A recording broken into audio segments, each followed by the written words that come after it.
ज्ञानेन्द्र शाहीको प्रश्न, प्रधानमन्त्रीले काठमाडौँका मेयरसँग सिङ जुदाउनु पर्ने कारण के हो? सरकारले कोलमान घिसिङलाई बर्खास्त गरे प्रतिरोध हुन्छ सांसद मोदी। राजा फर्किने बारे गोकुल बाँसकोटाको व्यङ्ग्य, प्लेन टिकट काटेर काठमाडौँ फर्काउनुस्। एमालेलाई बलियो बनाउन जरा केन्द्रित अभियान, महासचिव पोखरेल। प्रधानमन्त्रीको भारत भ्रमण कहिले? परराष्ट्र मन्त्रीको आशा असारसम्म। 1000 र 500 का नोट प्रतिबन्ध लगाऊ, अर्जुन नरसिंह केसी। कोशी प्रदेश सभामा राप्रपा सांसदले पूर्व राजालाई राजा भनेर सम्बोधन गरेपछि महाशिवरात्रिमा पशुपतिनाथ आउने साधु सन्तलाई आवासीय सुविधा दिइने। गठबन्धन 84 सम्म टिकाउन कांग्रेस इमान्दार छ, गगन थापा। पाथिभरा केबलकार विवाद, पक्राउ परेका 15 जनालाई थप 7 दिन हिरासतमा राख्न अदालतको अनुमति। कार्यालय प्रवेश गर्न नपाएका अधिकृत माटो ढोगेर फर्किए। एक्समा प्रधान न्यायाधीशकै नक्कली भेरिफाइड एकाउन्ट गरियो, क्रिप्टोको प्रचार। सैनिक कल्याणकारी कोषको रकम 27 अर्ब। 2.5 वर्षपछि बढ्न थाल्यो पेट्रोलियम पदार्थको खपत। जुम्लामा पुगेर विप्लवले रोपे स्याउ। पाकिस्तानमाथि भारतको जित, कोहलीले बनाए शतक। र अन्तिम समाचार रहनेछ नेपाल र म्यानमार बीच 2-2 को बराबरी। फाइनल अघि दुवै टोलीको मजबुत प्रदर्शन। दर्शकबिन नमस्कार, फरक अनलाइन समाचारमा स्वागत छ। म हुँ उछार गरे। तपाईँ यो समाचार कहाँबाट सुन्दै हुनुहुन्छ? कृपया आफू रहेको स्थानको नाम कमेन्ट बक्समा लेखिदिनु होला। यदि तपाईँ नयाँ हुनुहुन्छ भने हाम्रो च्यानललाई सब्स्क्राइब पनि गर्नुहोला। हाम्रो मेहनतका लागि एक लाइक अवश्य गर्नुहोला। अब लागौँ समाचार विस्तारतर्फ। राष्ट्रिय प्रजातन्त्र पार्टी राप्रपाका प्रमुख सचेतक ज्ञानेन्द्र शाहीले प्रधानमन्त्री केपी शर्मा ओलीले काठमाडौँका मेयर बालेन शाहसँग सिङ जुदाएर बसेको टिप्पणी गरेका छन्। प्रतिनिधि सभाको आइतबारको बैठकमा बोल्दै उनले काठमाडौँ महानगरपालिकामा 1.5 महिनादेखि प्रमुख प्रशासकीय अधिकृत नपठाइनुको कारण मागे। 1.5 महिनादेखि काठमाडौँ महानगरपालिकामा प्रमुख प्रशासकीय अधिकृत छैनन्। अधिकृत नहुँदा 1800 शिक्षकले 4 महिनादेखि तलब पाएका छैनन्। त्यस्तै 2000 भन्दा बढी ओडाका आयोजना तथा कर्मचारीले 2 महिनादेखि तलब पाएका छैनन्। समयमा तलब नपाउँदा कर्मचारीहरूको आफ्नो घर खर्च चलाउन समेत गाह्रो भएको छ। उनले भने प्रधानमन्त्रीले मेयरसँग सिउँठे जोरी खेलेर प्रतिस्पर्धा गरेर अगाडि बढ्नु भएको छ। एउटा मेयरसँग सिउँठे जोरी खेल्नुपर्ने, सिङ जुदाउनु पर्ने कारण के हो? यसको जवाफ यो संसदलाई दिनुपर्छ। प्रधानमन्त्रीले जनप्रतिनिधि कर्मचारीहरू राजधानीलाई धोका दिएको उनले आरोप लगाए। मेयरलाई धोका दिएको होइन, राजधानीलाई नै धोका दिनु भएको छ। महानगरपालिकालाई असहयोग गर्नु भनेको यहाँका आम नागरिकलाई धोका दिनु हो। देशको राजधानीलाई नै ठप्प बनाउनुको कारण के हो? प्रधानमन्त्रीले नै राजधानीसँग तुस पाल्नु भएको छ। उनले नयाँ जोश र जाँगर लिएर आएका जनप्रतिनिधिलाई असफल बनाउने खेलमा प्रधानमन्त्री नै लागेको भन्दै भर्त्सना पनि गरेका छन्। प्रधानमन्त्रीले मेयरसँग सिउँठे जोरी खोलेर प्रतिस्पर्धा गरेर अगाडि बढ्नु भएको छ। एउटा जनप्रतिनिधिसँग सिउँठे जोडी खोल्नु पर्ने, सिङ जुदाउनु पर्ने कारण के हो प्रधानमन्त्रीको? यसको जवाफ यो संसदलाई दिनुपर्छ। जनप्रतिनिधि र कर्मचारीहरू राजधानीलाई नै धोका दिनुभएको छ। उहाँले मेयरलाई धोका दिएको होइन, यो राजधानीलाई धोका दिनुभएको छ। महानगरपालिकालाई असहयोग गर्नु भनेको यहाँका आम नागरिकलाई धोका दिनु हो। देशको राजधानीलाई नै ठप्प बनाउनुको कारण के हो? के प्रधानमन्त्रीले राजधानीसँग कुनै तुस पाल्नु भएको छ? नयाँ जोस र जागर लिएर आएका जनप्रतिनिधिलाई असफल बनाउने, आफूले लुटिराख्ने प्रवृत्तिको घोर भर्त्सना गर्छौँ सम्माननीय सभामुख महोदय। नेकपा माओवादी केन्द्रका सांसद अमनलाल मोदीले कोलमान घिसिङलाई विद्युत प्राधिकरणको कार्यकारी निर्देशकबाट हटाए प्रतिरोध गर्ने चेतावनी दिएका छन्। आइतबार प्रतिनिधि सभा बैठकको शून्य समयमा सांसद मोदीले सरकारले कोलमानलाई बर्खास्त गर्ने तयारी गरेको बताउँदै त्यसो भए प्रतिरोध गर्ने चेतावनी दिएका हुन्। उनले कोलमानकै कारण मुलुक आज लोड सेडिङ मुक्त भएको पनि दावी गरे। त्यस्तो व्यक्तिलाई स्पष्टीकरण सोधेर सरकारले बर्खास्त गर्ने तयारी गरेको उनको भनाइ छ। सरकारले राम्रो काम गर्न त सकेन, राम्रो काम गर्न खोज्नले पनि हटाइरहेको छ, बर्खास्त गरिराख्नु भएको छ। उनले भने कुलमानको विषयमा पनि यदि त्यस्तो हो भने प्रतिरोध गर्छौं। जसले चाहिँ नेपाल विद्युत प्राधिकरण घाटामा थियो, आज नाफामा लग्दैछ। नेपाल विद्युत प्राधिकरणकै एमडीको कारणले अथवा कार्यकारी निर्देशकको कारणले आज लोड सेडिङ मुक्त भएको छ। तर सरकार उहाँलाई नै आज चाहिँ स्पष्टीकरण सहित सोधेर आज सरकारले बर्खास्तको तयारी गरिरहेको छ।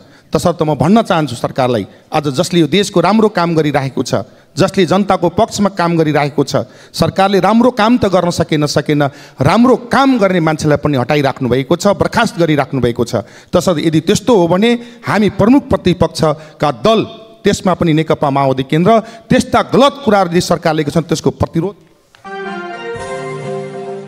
प्रतिनिधि सभामा नेकपा एमालेका सांसद गोकुल बास्कोटाले राजतन्त्र फर्काउन सम्भव नभएको बताएका छन्। आइतबार प्रतिनिधि सभाको बैठकमा विशेष समयमा बोल्दै उनले राजतन्त्र फर्काउन सम्भव नभएको बताएका हुन्। उनले बैठकमा व्यङ्ग्य गर्दै पोखरादेखि काठमाडौँसम्म आउने प्लेनको टिकट काटेर काठमाडौँ फर्काउन बताएका छन्। यो 21औं शताब्दी हो, के गर्न राजा फर्काउने, केका लागि राजा फर्काउने, के पाइन्छ राजा फर्काउन पोखरामा जुलुस गर्न पर्छ। उनले भने धेरै गर्न पर्दैन, एउटा प्लेन टिकट काटिदिनुस्, पूर्वराजा जुलुस नगरिकन काठमाडौँ फर्किहाल्छन् नि, केलाई दुःख गर्ने, फर्किने भनेको काठमाडौँ त होला नि, सिंहासनमा त सम्भव छैन, सम्भवै छैन। उनले प्रतिपक्षी दलहरू कसैले राजतन्त्र फर्काउने सङ्घर्ष सर्काउने गरेको भन्दै त्यसबाट केही नहुने बताएका छन्। उनले प्रतिपक्षी दलहरूलाई लोकतान्त्रिक गणतन्त्रकै विकल्प खोजेको हो भनेर प्रश्न गरेका छन्। याद गर्नु होला, त्यो चुलोमा कहिल्यै राजतन्त्र फर्काउने, गणतन्त्र मास्ने खिचडी 1 पाक्दैन, 2 पाक्दैन, 3 पाक्दैन, भ्रममा नरहिदिनु होला। पाक्दैन हजुर, पाक्दैन, सम्भव छैन। यो 21औं शताब्दी हो, के गर्न राजा फर्काउने। 59 साल असोज कति पो गते हो फर्काउन, 61 साल माघ 19 गते फर्काउन, के का लागि राजतन्त्र फर्काउने, के पाइन्छ। अब राजा फर्काउन फेरि त्यत्रो पोखरा जुलुस गर्नुपर्छ। राजा पोखरा, पूर्व राजा पोखरा पुग्या, धेरै दुःख गर्नु पर्दैन, एउटा प्लेन टिकट काटिदिनुहोस् हजुर, पूर्व राजा जुलुस नगरिकन काठमाडौँ फर्किहाल्छन् नि, केलाई धेरै दुःख गर्नु। फर्किने भने काठमाडौँ त होला नि, कहाँ फर्किने, सिंहासनमा त सम्भव छैन। नेपाल कम्युनिस्ट पार्टी एमालेका महासचिव शङ्कर पोखरेलले एमाले पार्टीलाई बलियो बनाउनका लागि जरा केन्द्रित अभियान सञ्चालन गरेको बताएका छन्। ललितपुरको च्यासोल स्थित एमाले केन्द्रीय कार्यालयमा आइतबार भएको नेपाल राष्ट्रिय भूतपूर्व सैनिक तथा प्रहरी संगठन नेपोन बागमती प्रदेश कमिटी दोस्रो अधिवेशनलाई सम्बोधन गर्दै महासचिव पोखरेलले जरा केन्द्रित अभियानको मिशन 2084 सालमा हुने निर्वाचनमा एमालेलाई निर्णायक शक्तिका रूपमा स्थापित गर्न रहेको बताएका छन्।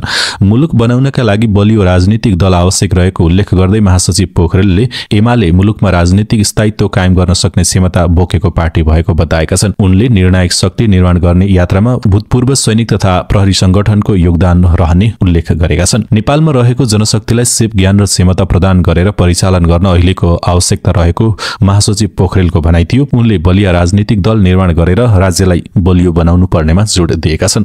जबसम्म पार्टी बलियो हुँदैन, जनता बलिया हुँदैनन्। पार्टी बलियो नभई राज्य बलियो हुँदैन, त्यसैले लोकतन्त्रमा राज्य बलियो बनाउन बलिया पार्टी आवश्यक हुन्छन्, महासचिव पोखरेलले भने। उनले नागरिकलाई पुँजी निर्माणतर्फ अग्रसर गराउनुपर्ने बताएका छन्। संगठनका अध्यक्ष विनोद पाण्डेले मुलुकमा देखिएको अस्थिरता एमाले र नेपाली कांग्रेस मिलेर चिर्ने काम गरिरहेको सुनाएका छन्। सम्मेलनले नयाँ नेतृत्व चयन गर्नेछ। कार्यभार सम्हालेको 7 महिना बितिसक्दा प्रधानमन्त्री केपी शर्मा ओलीको भारत भ्रमण हुन सकेको छैन। यस अघिका प्रधानमन्त्रीले पद सम्हाल्ने लगत्तै भारत भ्रमणको निम्तो आउँथ्यो, सोही अनुरूप भारत भ्रमण हुन्थ्यो। अधिकांश अवस्थामा हरेक जसो नेपाली प्रधानमन्त्रीको पहिलो विदेश भ्रमणको गन्तव्य पनि भारत नै हुने गरेको छ। यसपटक प्रधानमन्त्री ओलीलाई हालसम्म भारतले निम्त्याएको छैन, जसबारे अनेक टीका टिप्पणी हुने गरेको छ।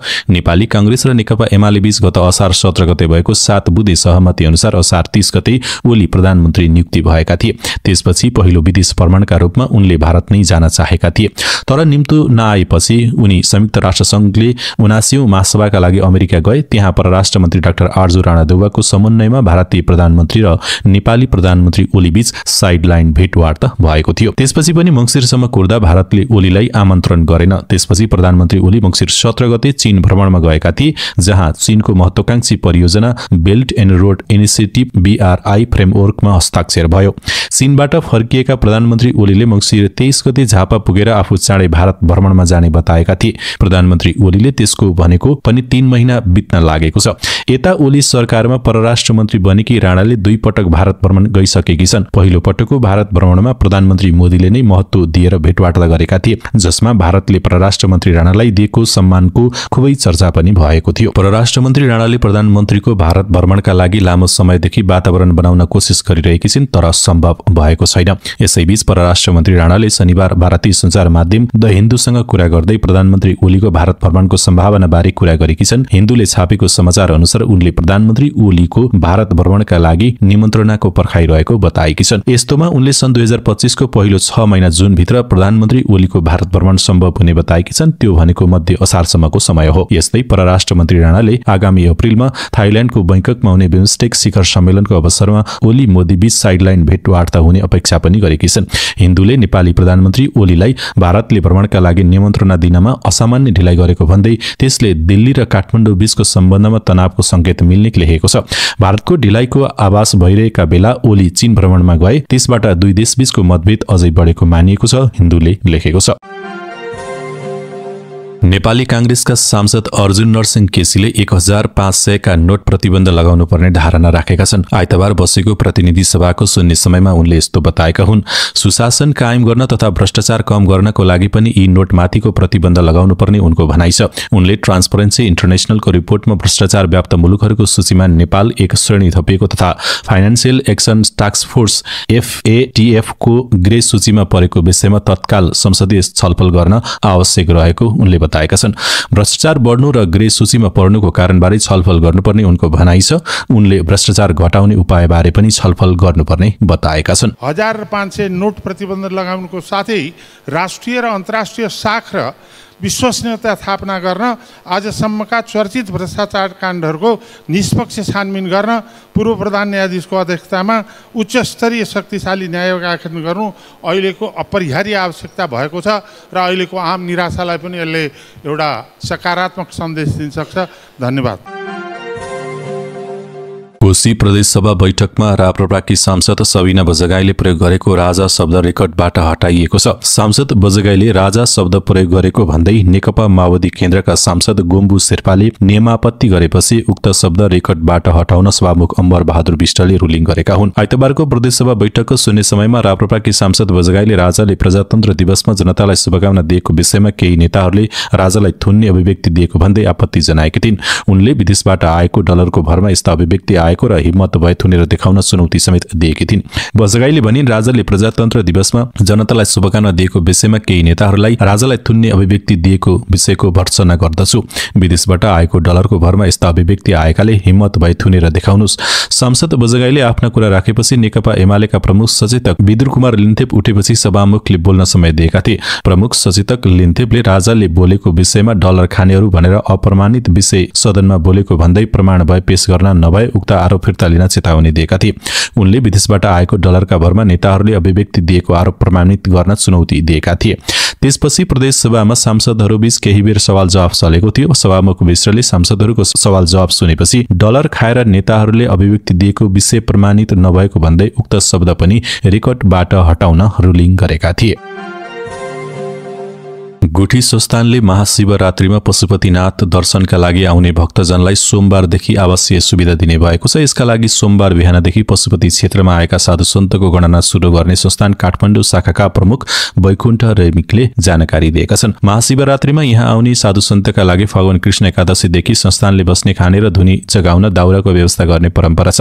यसरी राखिएकालाई संस्थानले फागुन कृष्ण औँसीका दिन स्तर अनुसार दक्षिणा सहित विदाई गर्ने परम्परा पनि छ। महाशिवरात्रिका लागि राष्ट्र भारतबाट हजारौं साधुसन्त आउने गरेका छन्। महाशिवरात्रिमा पशुपतिनाथ आउने साधुसन्तका लागि बस्ने खाने र धुनी जगाउन दाउरा दिन फागुन कृष्ण एकादशीका दिन राष्ट्र अध्यक्ष संकल्प पूजा गर्ने विधि रहेको छ। सोमबार बिहान 10 बजे राष्ट्रपति रामचन्द्र पौडेलले शीतल निवासमा संकल्प पूजा गर्ने कार्यक्रम रहेको पनि जनाइएको छ। संकल्प पूजामा राडी, कमण्डलु, चमर, खाद्य सामग्री लगायत साधुसन्तलाई दिइने चीजबीज राखिने संस्थानले जनाएको छ। यस वर्ष भारतको प्रयागराजमा जारी कुम्भ मेलाका कारण त्यता स्थान गरी भक्तजन यता पनि बढी नै आउने अनुमान गरिएको छ। नेपाली कांग्रेसका महामन्त्री गगन थापाले अहिलेको सत्ता गठबन्धन 2084 सम्म टिकाउन कांग्रेस इमान्दार भएको बताएका छन्। कांग्रेस अहिलेसम्म सत्तामा बस्दा केही न केही बदलाव गरिरहेको भन्दै जनहितमा काम गर्ने कांग्रेस नै भएको बताएका छन्। कांग्रेस रोल्पाको दोस्रो जिल्ला सम्मेलनका लागि रोल्पा पुगेका उनले माओवादी अध्यक्ष दाहालकै कारण कांग्रेस एमालेबीच सत्ता सहकार्य भएको दावी गरेका छन्। आइतबार रोल्पाको लेबाङमा आयोजित सभामा सम्बोधन गर्दै उनले माओवादीले 10 वर्ष सञ्चालन गरेको युद्ध जनयुद्ध नभई धनयुद्ध भएको आरोप समेत लगाएका छन्। माओवादी अध्यक्ष दाहालको व्यवहारका कारण आजित भएकाले कांग्रेस र एमाले मिलेर अहिलेको सरकार निर्माण भएको उनले दाबी गरेका छन्। कांग्रेस रोल्पा सभापति किशोर आचार्यको अध्यक्षतामा सम्पन्न सभालाई प्रदेश सभापति अमरसिंह पुन लगायत सम्बोधन गरेका थिए। सभा अघि रोल्पा कांग्रेसले पञ्चेबाजा सहितको र्याली निकालेको थियो।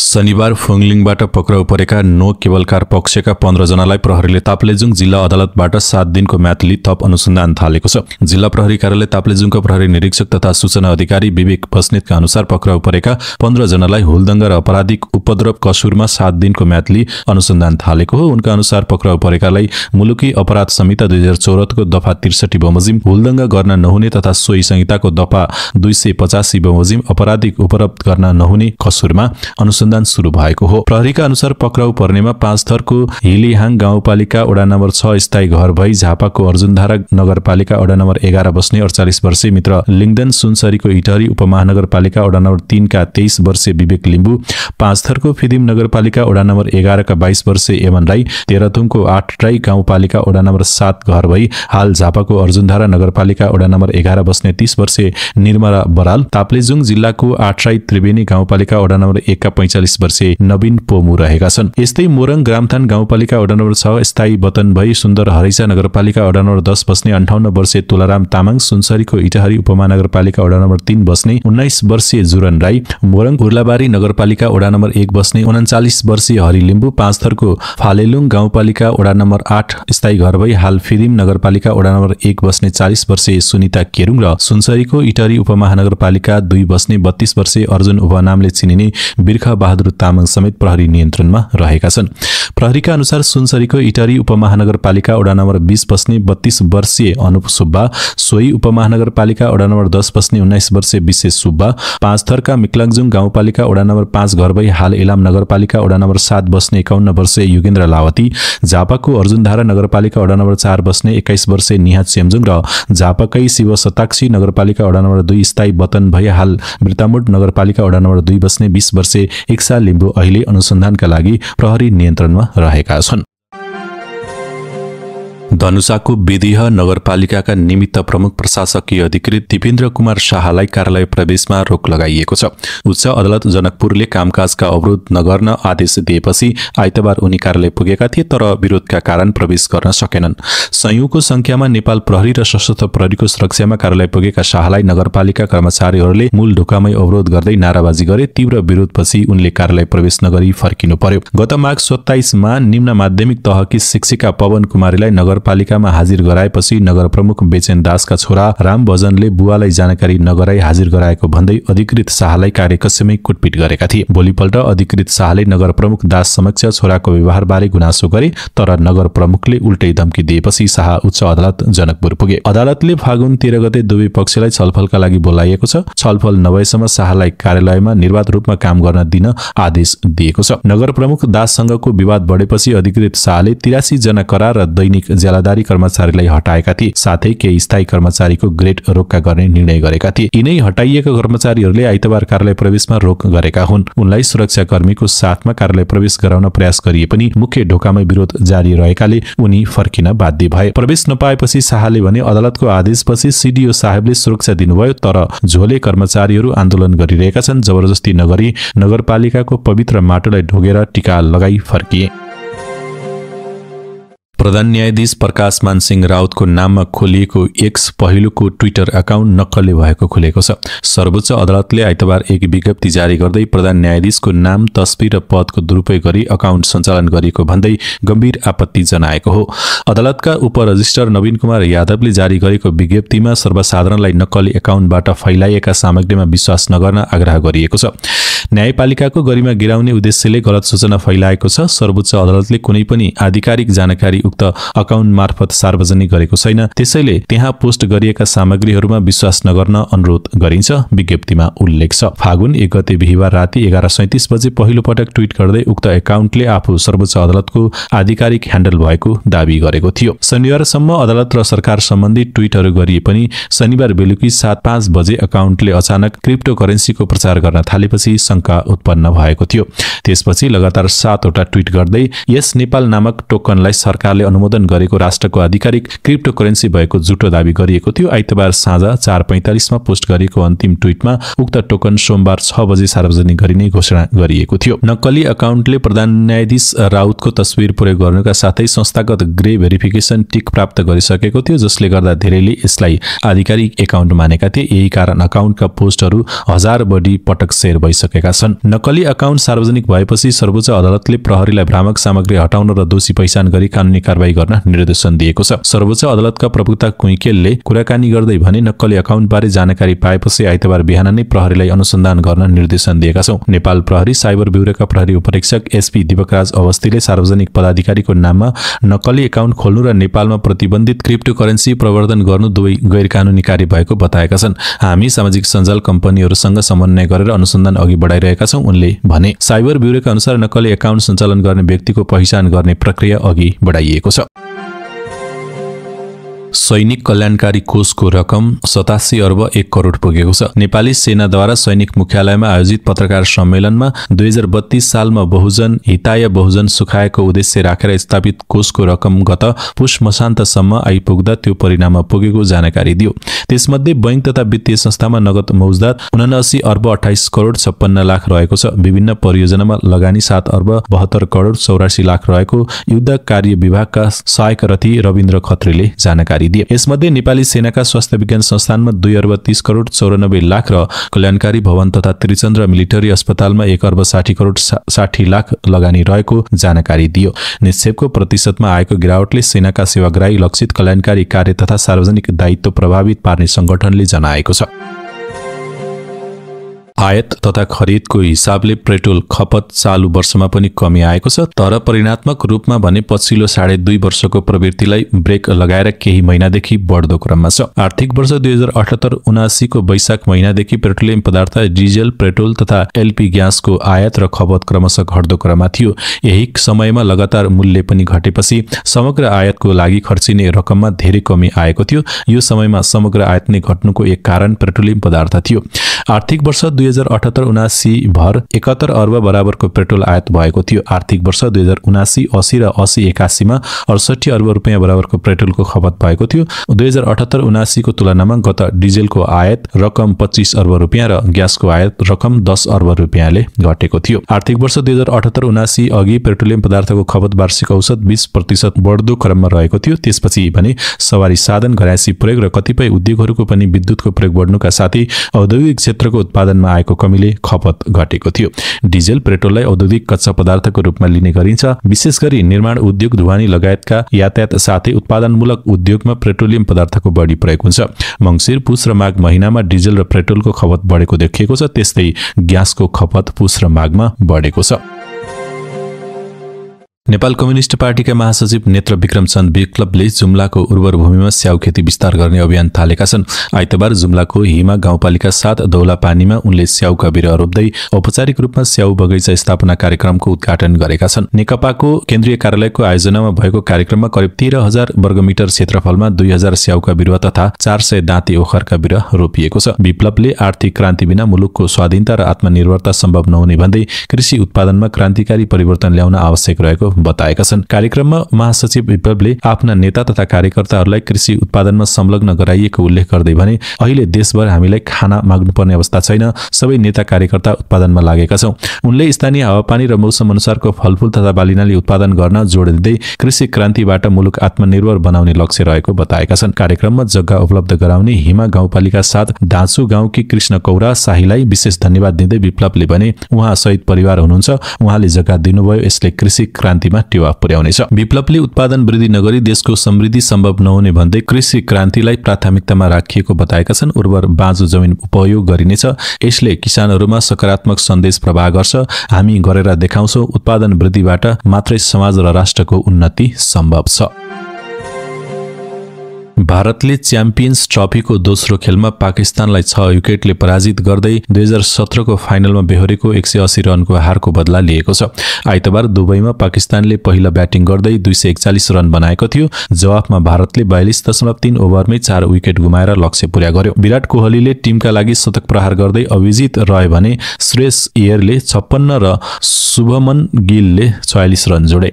बलिङतर्फ कुलदीप यादवले 3 विकेट लिए। टिमका लागि हार्दिक पाण्डेले 2 विकेट झारे। पाकिस्तानका लागि सौद शकीलले 62 र मोहम्मद रिजवानले 46 रनको योगदान दिए। बलिङतर्फ शाहिन अफरिदीले 2 विकेट लिए। अबरार अहमद र खुशदिल शाहले 1-1 विकेट हात पारे। विराट कोहलीले एक दिवसीय क्रिकेटमा सर्वाधिक 158 क्याच लिने भारतीय खेलाडी बनेका छन्। यसै खेलमा उनले 15 रन पूरा गर्ने बित्तिकै सबैभन्दा छिटो 14,000 एक दिवसीय रन पूरा गरे। कोहली अन्तर्राष्ट्रिय क्रिकेटमा सर्वाधिक रन बनाउने खेलाडीहरूको सूचीमा तेस्रो स्थानमा उक्लिँदै अस्ट्रेलियाका रिकी पेन्टिङलाई पछि पारे। उनको नाममा 27,483 रन छ। भारतको जितमा विराट कोहली र कुलदीप यादव नायक बने। कोहलीले 111 बल खेल्दै 100 रन बनाए। रोहित शर्मा आउट भएपछि मैदानमा उत्रिएका उनले पारी सम्हाल्दै आक्रमणात्मक ब्याटिङ गरेका थिए। कुलदीप यादवले 3 विकेट लिँदै पाकिस्तानको इनिङ्सलाई समेट्न महत्त्वपूर्ण भूमिका खेले। उनले डेथ ओभरमा सलमान आशा, शाहिन अफरिदी र नसीम शाहलाई आउट गर्दै पाकिस्तानलाई थप रन बनाउन रोक लगाएका थिए। यो जितसँगै भारतले च्याम्पियन्स ट्रफीमा बलियो पकड जमाएको छ भने पाकिस्तानको सेमिफाइनल यात्रा थप जटिल बनेको छ।